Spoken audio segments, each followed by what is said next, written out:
Joining me now to discuss, Republican Congressman Adam Kinzinger of Illinois sits on the Foreign Affairs Committee and the Select Committee investigating January 6th. Congressman, thanks for taking the time this morning. You bet. Yep, good to be with you.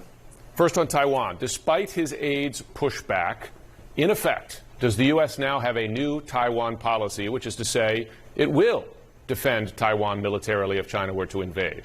Is that the reality?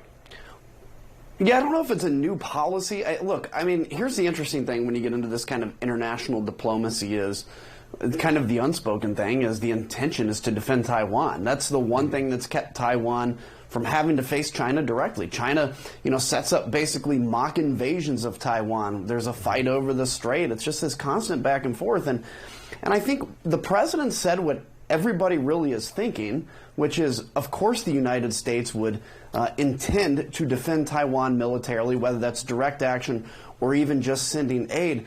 But it's the speed, the breakneck speed at which his aides walk back what he said. It's similar to when he was saying about Vladimir Putin, kind of the off the cuff. This guy can't remain in power. Look, if I was president and people did that to me, they wouldn't have a job with me anymore, for sure.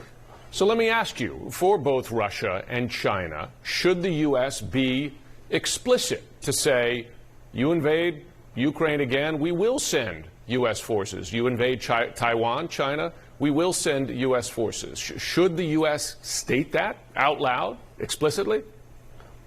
Look, I think there's benefit in putting out sometimes in public what your red line is. So with Ukraine, for instance, I think there's really benefit in saying if Russia uses nuclear, biological, or chemical weapons in Ukraine, that will lead to a NATO reaction, because that's something that's far broader than just Ukraine. That's the kind of thing that spreads around the world. Not to mention, by the way, Russia's blockade of Ukrainian ports, which is going to create real starvation issues around the world. And I think with Taiwan, you got to be a little ginger on Taiwan, obviously, but I think we need to be clear that we have the capacity, we have the ability, and the will to defend Taiwan if China attacks. Because look, Jim, if we leave this kind of idea that maybe we're not going to do anything and we'll just kind of roll over, this is a lesson that we've forgotten.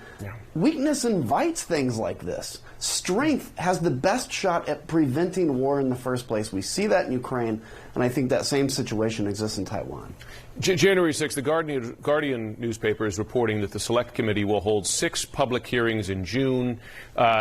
Can you reveal anything about the planned schedule for these hearings? How many and over what period of time?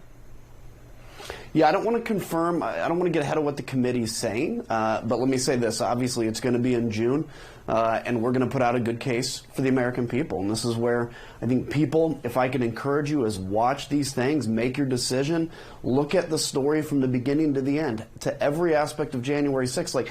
We may want to, quote unquote, move on and move forward, but our democracy was threatened that day, Jim. And what bothers me is I think we're almost in a worse situation than we were even a year and a half ago, when I see some of my colleagues that still pretend like it never happened, that act like you can just, through the will of a state legislature, overthrow a presidential election. Democracy doesn't survive under those circumstances. So all these things we have a luxury to talk about, helping Ukraine defend itself, etc., is not going to be a real issue if we're fighting for our own democracy survival here at home.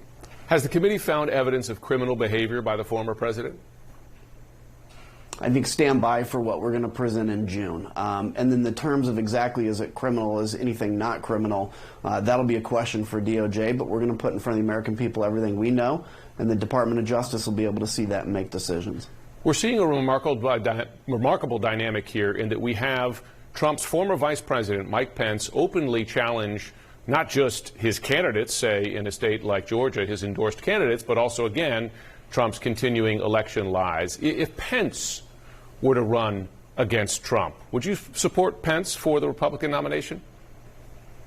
Look, if it was Pence against Trump, sure. But Mike Pence enabled Donald Trump for 4 years. And I mean, that even came towards the end. Look, I'm proud of what Mike Pence did on January 6th. He gets a lot of credit for that. He's been quiet until fairly recently. I will judge him by behavior going forward.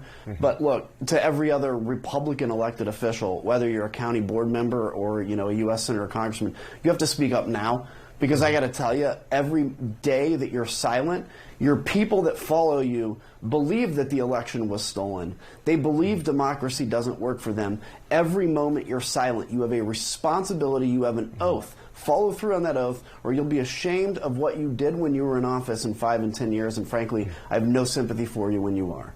You've been tough on China for its trade violations and so on. President Biden says he's now considering cutting tariffs on Chinese goods put in place by the Trump administration.